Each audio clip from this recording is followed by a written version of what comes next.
Face wash போட்டும் oil போகலை, ஆஃப்டர்நூனுக்குள்ள ஃபேஸில் ஷைன் ஆகுது. அப்போ அது ஆயில் ஸ்கின் இல்லை, ராங் ரொட்டீன். ஃபர்ஸ்ட் ஸ்டெப் ரொம்ப முக்கியம். மார்னிங்கும் நைட்டும் salicylic acid face wash use பண்ணுங்க. சோப் யூஸ் பண்ணக்கூடாது ப்ரோ, ஆயில் இன்னும் அதிகமாக வரும். Next moisturiser. எனக்கு ஆயிலி ஸ்கின், ஸோ மாய்ஸ்சரைசர் தேவையில்லைன்னு நினச்சா அது தப்பு. Gel based or water based moisturiser use பண்ணால் அது ஆயிலை கண்ட்ரோல் பண்ணும். சன்ஸ்கிரீன் ரொம்ப முக்கியம் ப்ரோ.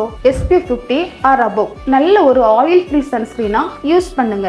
இல்லைன்னா ஃபேஸ் டார்க்காகவும் டேனிங் வரும். வீக்லி ஒரு 2 தடவையாவது கிளே மாஸ்க் யூஸ் பண்ணா ஃபேஸ்ல உள்ள எக்ஸ்ட்ரா ஆயில், டேட் எல்லாம் ரிமூவ் ஆகும்.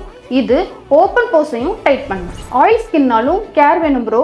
சாலிசிலிக், மாய்ஸ்சரைசர், சன்ஸ்கிரீன் ஃபாலோ பண்ணினா ஆயிலை ஈஸியாக கண்ட்ரோல் பண்ணிடலாம். இந்த வீடியோ உங்களுக்கு யூஸ்ஃபுல்லாக இருந்தால் சேவ் பண்ணிக்கோங்க, உங்கள் ஃப்ரெண்ட்ஸுக்கும் ஷேர் பண்ணிடுங்க.